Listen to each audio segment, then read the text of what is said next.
Miss Weeby from Mrs. Doggett's class next door, and I would like to read a story to you called Just a Dream. Just a Dream by Chris Van Allsburg. As usual, Walter stopped at the bakery on his way home from school. He bought one large jelly-filled donut. He took the pastry from its bag, eating quickly as he walked along. He licked the red jelly from his fingers. Then he crumpled up the empty bag and threw it at the fire hydrant. At home, Walter saw Rose, the little girl next door, watering a tree that had just been planted. "It's my birthday present," she said proudly. Walter couldn't understand why anyone would want a tree for a present. His own birthday was just a few days away, and I'm not getting some dumb plant, he told Rose. After dinner, Walter took out the trash. 3 cans stood next to the garage. One was for bottles, one for cans, and one for everything else. As usual, Walter dumped everything into one can. He was too busy to sort through garbage, especially when there was something good on television. The show that Walter was so eager to watch was about a boy who lived in the future.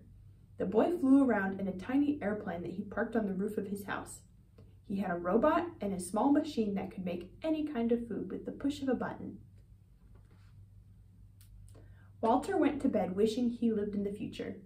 He couldn't wait to have his own tiny plane, a robot to take out the trash, and a machine that could make jelly donuts by the thousands. When he fell asleep, his wish came true. That night, Walter's bed traveled to the future.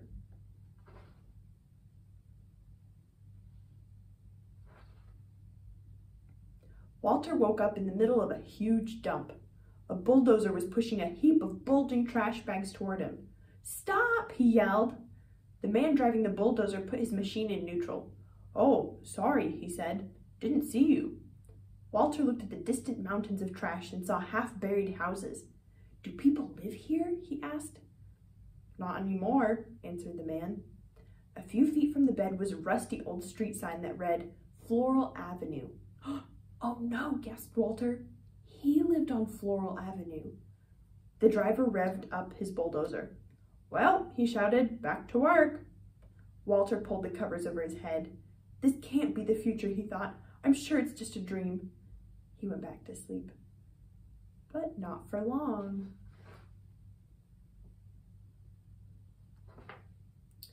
Walter peered over the edge of his bed, which was caught in the branches of a tall tree. Down below, he could see 2 men carrying a large saw. "Hello," Walter yelled out. "Hello to you," they shouted back. "You aren't going to cut down this tree, are you?" Walter asked. But the woodcutters didn't answer. They took off their jackets, rolled up their sleeves, and got to work. Back and forth they pushed the saw, slicing through the trunk of Walter's tree. "You must need this tree for something important," Walter called down. "Oh yes," they said, "very important." Then Walter noticed the lettering on the woodcutters' jackets. He could just make out the words, "Quality Toothpick Company." Walter sighed and slid back under the blankets. Until... Walter couldn't stop coughing. His bed was balanced on the rim of a giant smokestack. The air was filled with smoke that burned his throat and made his eyes itch. All around him, dozens of smokestacks belched thick clouds of hot, foul smoke. A workman climbed one of the stacks. "What is this place?" Walter called out. "This is the Maximum Strength Medicine Factory," the man answered. "Wow," said Walter, looking at all the smoke. "What kind of medicine do they make here?" "Wonderful medicine," the workman replied, "for burning throats and itchy eyes." Walter started coughing again. "I can get you some," the man offered. "No, thanks," said Walter. He buried his head in his pillow, and when his coughing stopped, fell asleep. But then... snowflakes fell on Walter. He was high in the mountains. A group of people wearing snowshoes and long fur coats hiked past his bed. "Where are you going?" asked Walter. "To the hotel," one of them replied. Walter turned around and saw an enormous building. A sign on it read, "Hotel Everest."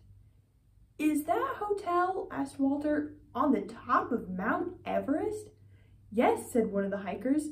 "Isn't it beautiful?" "Well," Walter began, but the group didn't wait for his answer. They waved goodbye and marched away. Walter stared at the flashing yellow sign, then crawled back beneath his sheets. But there was more to see.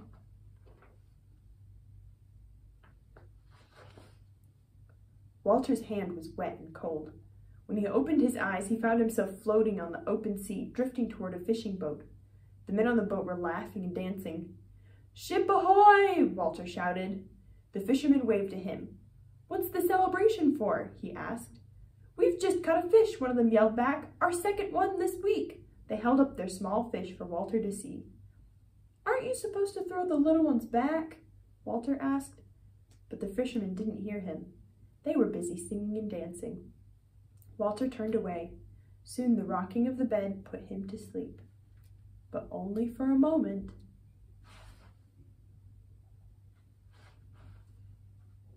A loud, shrieking horn nearly lifted Walter off his mattress. He jumped up. There were cars and trucks all around him, horns honking loudly, creeping along inch by inch. Every driver had a car phone in one hand and a big cup of coffee in the other. When the traffic stopped completely, the honking grew even louder. Walter could not get back to sleep. Hours passed and he wondered if he'd be stuck on this highway forever. He pulled his pillow tightly around his head. This can't be the future, he thought. Where are the tiny airplanes, the robots? The honking continued into the night until finally, one by one, the cars became quiet as their drivers and Walter went to sleep. But his bed traveled on. Walter looked up. A horse stood right over his bed, staring directly at him. In the saddle was a woman wearing cowboy clothes. "My horse likes you," she said. "Good," replied Walter, who wondered where he'd ended up this time. All he could see was a dull yellow haze. "Son," the woman told him, spreading her arms in front of her, "this is the mighty Grand Canyon." Walter gazed into the foggy distance. "Of course," she went on, "with all this smog, nobody's gotten a good look at it for years." The woman offered to sell Walter some postcards that showed the canyon in the old days. "They're real pretty," she said. But he couldn't look. "It's just a dream," he told himself. "I know I'll wake up soon back in my room." But he didn't. Walter looked out from under his sheets. His bed was flying through the night sky. A flock of ducks passed overhead. One of them landed on the bed, and to Walter's surprise, he began to speak. "I hope you don't mind," the bird said, "if I take a short rest here."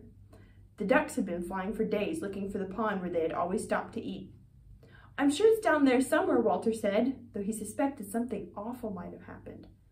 After a while, the duck waddled to the edge of the bed, took a deep breath, and flew off.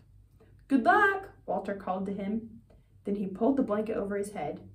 "It's just a dream," he whispered, and wondered if it would ever end.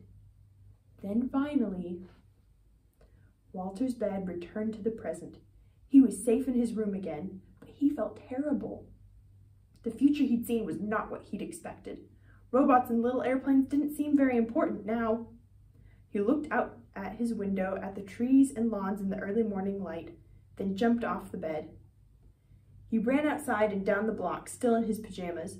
He found that empty jelly donut bag he'd thrown at the fire hydrant the day before. Then Walter went back home and, before the sun came up, sorted all the trash by the garbage. A few days later, on Walter's birthday, all his friends came over for cake and ice cream. They loved his new toys, the laser gun set, electric yo-yo, and inflatable dinosaurs. "My best present," Walter told them, "is outside." Then he showed them the gift he'd picked out that morning, a tree. After the party, Walter and his dad planted the birthday present. When he went to bed, Walter looked out his window. He could see his tree and the tree Rose had planted on her birthday. He liked the way they looked, side by side. Then he went to sleep, but not for long, because that night Walter's bed took him away again. When Walter woke up, his bed was standing in the shade of 2 tall trees. The sky was blue. Laundry hanging from a clothesline flapped in the breeze. A man pushed an old motorless lawnmower. This isn't the future, Walter thought. It's the past. "Good morning," the man said. "You've found a nice place to sleep." "Yes, I have," Walter agreed. There was something very peaceful about the huge trees next to his bed. The man looked up at the rustling leaves. "My great-grandmother planted one of these trees," he said, "when she was a little girl." Walter looked up at the leaves too and realized where his bed had taken him. This was the future, after all, a different kind of future. There was still no robots or tiny airplanes. There weren't even any clothes dryers or gas-powered lawn mowers. Walter lay back and smiled. "I like it here," he told the man, then drifted off to sleep in the shade of the two giant trees, the trees that he and Rose had planted so many years ago. The end. Hope you liked the story, Rilee.